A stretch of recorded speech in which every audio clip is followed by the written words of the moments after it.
중국에서 또 웃기고 슬픈 일이 벌어졌습니다. 최근 중국의 한 결혼정보회사의 설문조사에 따르면 중국 20대의 80%는 결혼 선택권이 남성에게 있다고 답했으나 30대 여성의 89%는 선택권이 여성에게 있다고 말했습니다. 중국에서는 여성이 20대에서 30대로 접어들 때 생각이 바뀐다고 하는데요. 중국 남성들의 반응을 보면 살짝 모순이 있는 것 같습니다.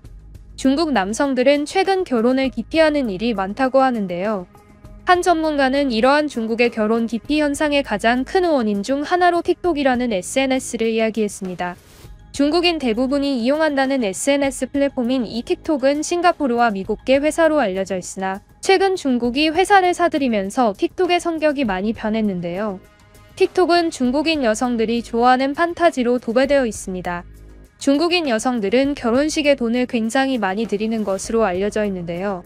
평균 액수가 하나 3천만 원에 달하는 차일이라는 중국의 풍습과 함께 중국인들은 결혼 이후에 굶더라도 결혼식에서만큼은 큰 돈을 써야 한다고 합니다.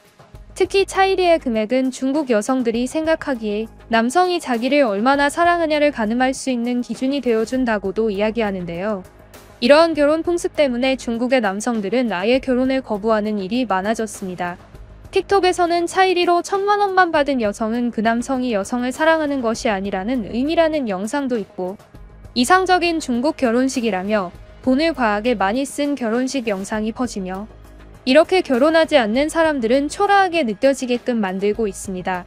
문제는 중국 남성들이 결혼을 거부하기 시작하자 결혼이 하고 싶지만 못해서 나이가 많이 든 중국의 여성들은 그것을 자신이 눈이 높았기 때문이 아닌 자기가 주체적인 여성이기 때문이라는 이야기를 하기 시작합니다.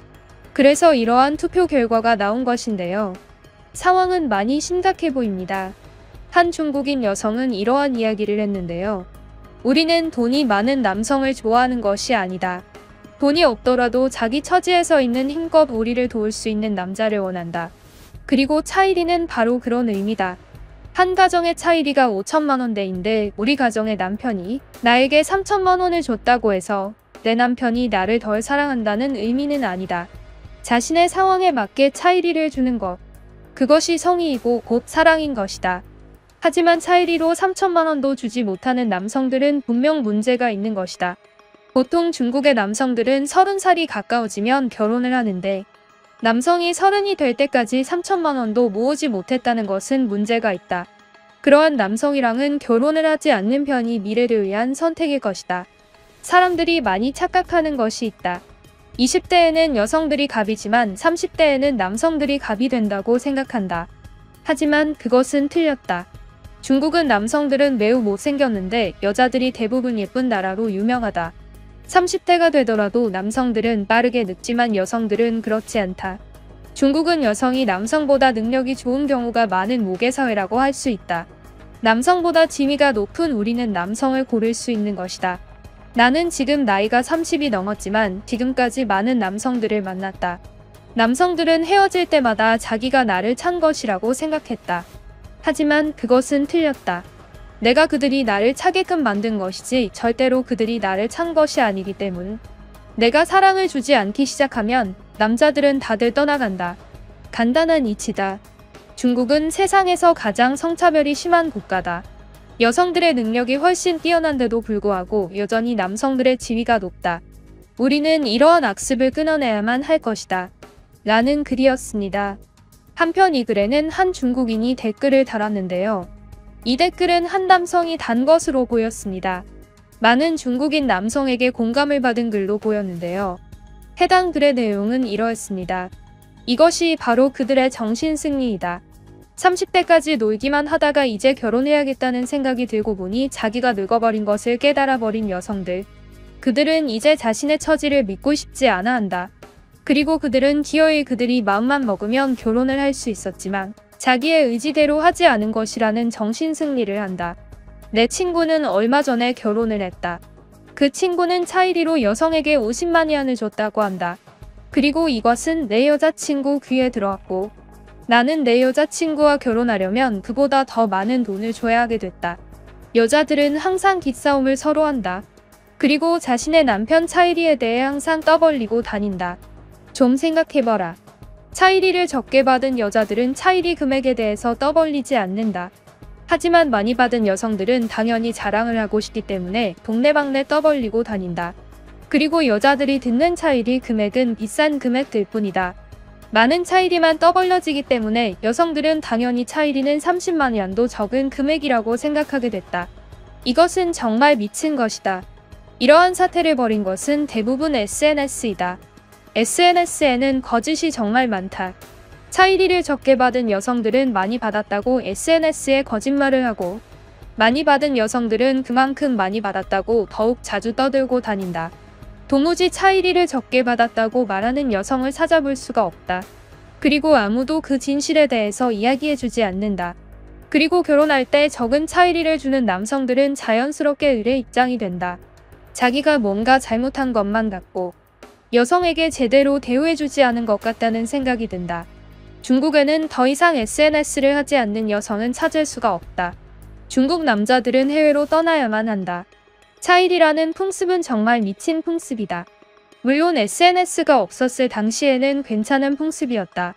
하지만 SNS에서 차이리 금액을 너무 올려치기만 하고 있어서 더 이상 이 풍습은 좋은 풍습이 아니게 되었다. 중국의 출산율은 세계 최저다. 물론 교육 수준이 높은 국가는 출산율이 낮은 경우가 많다. 한 명을 낳고 잘 키우자는 이야기를 하지. 중국의 출산율은 1.3이다. 세 쌍의 부부가 있다면 자녀는 통틀어서 4명이 있다는 뜻이다. 말 그대로 세 쌍의 부부에서 딱 한 쌍의 부부만이 2명을 낳는다는 뜻이다. 이것은 재앙이나 마찬가지다. 심지어 도심 지역의 출산율은 어떤가? 베이징은 한 커플이 단 한 명의 아이도 낳을까 말까 한다. 이 모든 사태를 만들어낸 것은 SNS와 여성들이다.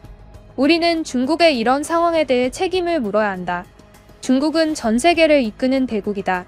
우리가 모범을 보여야만 다른 나라들이 따라올 수 있다. 일본과 한국은 중국의 10년 전 모습이라는 이야기가 있다. 중국이 제대로 하지 못한다면 일본과 한국의 출산율은 10년 뒤 중국만큼 떨어지게 될 것이고, 아시아라는 대륙의 존재 자체가 위험해질 수 있다. 모든 여성에게 SNS를 금지시켜야만 한다. 여성이란 자고로 비교만 해대는 사람들이다. 그들에게 다른 커플의 차이리 금액을 보여줘서는 안 된다. 출산율은 정말 매우 중요하다. 우수한 인재와 막강한 인구수는 우리 중국의 힘이기도 하다. 한국과 일본이 우리의 속국인 이유도 그들의 땅 크기와 인구가 우리보다 훨씬 적기 때문이다. 다만 한국과 일본도 곧 중국을 따라서 출산율이 줄어들 것이기에 큰 걱정은 되지 않는다. 하지만 중국은 아시아의 마지막 프론티어다. 미국의 경제가 망하면 주변국인 유럽과 캐나다가 망하듯이 중국이 망하면 한국과 일본이 망한다. 나는 아시아 역사에 대해 오랫동안 공부해왔다. 그리고 일본과 한국은 항상 중국이 겪는 문제를 정확히 10년 뒤에 겪게 된다. 라는 글이었습니다. 뒤에 내용이 더 있었지만 더 이상 읽기 싫은 터무니없는 내용이 나와서 이쯤에서 끊었는데요. 잘 이야기하다가 갑자기 중간에 대국대국 거리는 게 좀 어이가 없었습니다. 글쓴이가 말한 대로 교육 수준이 높으면 출산율이 줄어드는 것은 사실입니다. 하지만 중국이 한국보다 출산율이 낮은 것은 아닌데요. 중국의 출산율은 1.3으로 나왔지만 한국은 0.7입니다. 비교 자체가 안 되는 수준이죠. 출산율이 낮다고 좋은 것은 아니지만 만약에 출산율로 교육 수준을 따진다면 한국과 일본이 중국의 10년 전 모습이라는 소리는 헛소리죠. 한국이 중국의 현재 출산율 수준을 가졌을 때는 정확히 2001년이었으니까요. 사실은 중국이 한국의 23년 전의 모습이라고 할 수 있겠네요. 출산율 낮으면 물론 좋은 것은 아니지만 이것을 두고 또 교육 수준이라느니 중국이 앞서 나갔다느니 하는 말은 정말 납득하기 어렵네요. 아무튼 남녀 갈등은 중국에서도 매우 심각한 문제로 보입니다. 차이리라는 풍습은 사실 중국에만 있는 풍습은 아닙니다. 개발도상국이나 후진국들에서 자주 보이는 풍습입니다. 태국도 최근까지는 차이리와 같은 풍습이 있었지만 태국이 개발도상국을 벗어나가면서 오래된 풍습을 없애는 움직임을 보였는데요. 과연 중국의 운명은 어떻게 될까요? 그럼 지금까지 뉴스품의 안기자였습니다. 감사합니다.